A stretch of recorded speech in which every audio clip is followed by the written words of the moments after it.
So today in this lecture we'll be discussing about a small topic from the chapter of current electricity, that is non-linear devices. So what are non-linear devices? The linear devices are those ohmic resistors which follows V is equals to IR rule. Now there may be resistor which may follow rule like I proportional to V square or I proportional to V to the power 4 by third plus sine V, all those. I'm not going into such complicated function. These are called non-linear devices or non-ohmic resistors. Today we'll be discussing how to solve or deal with the problems which involves non-linear resistors. Let's get started. For any nonlinear device, you may get either a function v is equals to v as a function of I, or a curve between I and v. These are two traditional problems tactics, means the problems are based either on this equation or on a graph. So first we will be discussing how to deal with the equation. For instance, assume this circuit, a standard resistor and battery circuit with just a non-linear device. Since it would look like a diode, I am making it look like this. I just added two vertical lines again. This device name is D and it has something characteristic like I as a function of V. First case, if you are given I as a function of V, in that case, or you can also be given like V as a function of I. In that case, suppose the current through the circuit is small I. Using KVL, you will get V naught minus IR minus V as a function of I, where I is small I, is equals to 0, where V as a function of I is the voltage across this non-linear device. Hence, you will get V as a function of I is equals to V naught minus IR. Even if you want to express IR can be written as V naught minus V. These are two ways we can rearrange the equation. Suppose you are given like I is equals to kV square, then you can write V is equals to root I by K. This equation was a question from Pathfinder. You will see a question from Pathfinder in Build Your Understanding, question number 11. This exact expression was given for current, and just substituting it, you will get V naught minus IR and minus root I by K is equals to 0. Solving for I using Sridharacharya method, you will get the required answer. So dealing with equations is relatively simple. Now how to deal with the graphs? Second concept, dealing with graphs. Well, we have to take one assumption that these graphs are monotonic. That is, either they are decreasing or increasing in nature.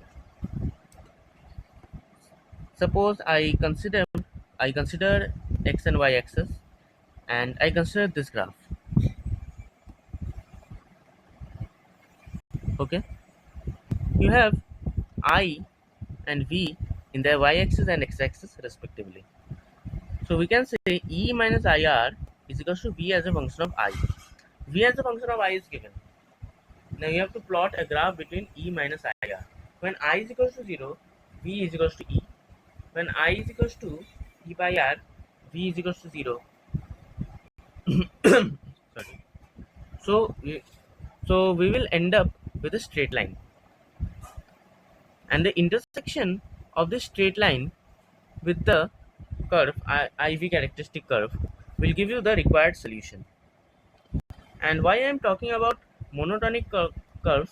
Because in non-monotonic curves, you need to look after the hysteresis or the history of the current growth or the decay, whatever. In non-monotonic graphs, first of all, there may be instances that the current is growing. Then there will be a certain point of time that the current grown will continue to increase, but there will be two solutions. In this case, again, you have to investigate between which of the two solutions among them, which one is the favorable, and then again you have to continue. So we will be taking up the non-monotonic graphs in some other video. In this video, we will be only discussing about linear graphs or monotonic graphs. Hence, we have learned how to deal with graphs when the graphs are monotonic. Now we will be solving a relevant problem from Pathfinder. As shown in the problem, you are asked to find the voltage across the resistance R2, right? Suppose the voltage across resistance R2 be V, okay? This be V. So the current across I means the value of current across D will be IV plus the current through resistance R2 will be V by 20 is equals to the current through the resistance R1. The sum of these two currents will be equal to the current through resistance R1 and the voltage through R1 will be V0 minus V by 20, and this will be the resulting current. Hence, I as a function of V can be written as 10 minus V by 10. Hence, if we put V is equals to 10, 100, I is equals to 0. So this is 1 point. And when V is equals to 50, I is equals to 5. So this is another point. We'll get a graph something like this. We can see that a linear curve and the IV characteristics intersects at some point, that is this. And we can see that it exactly intersects at I is equals to 2.5 amperes and voltage is equals to 75 volts. Hence the voltage across the R2 will be 75 volts, and that's the answer. Well, solving for monotonic curves is relatively easier as compared to non-monotonic curves. In non-monotonic curves, we'll be taking up in the other lecture that we have to investigate about the history of the growth of the current. Then, if we try to decrease it, then we have to investigate how it will decay, and it also involves a little bit of concept of inertia. So, stay tuned. Have a nice day.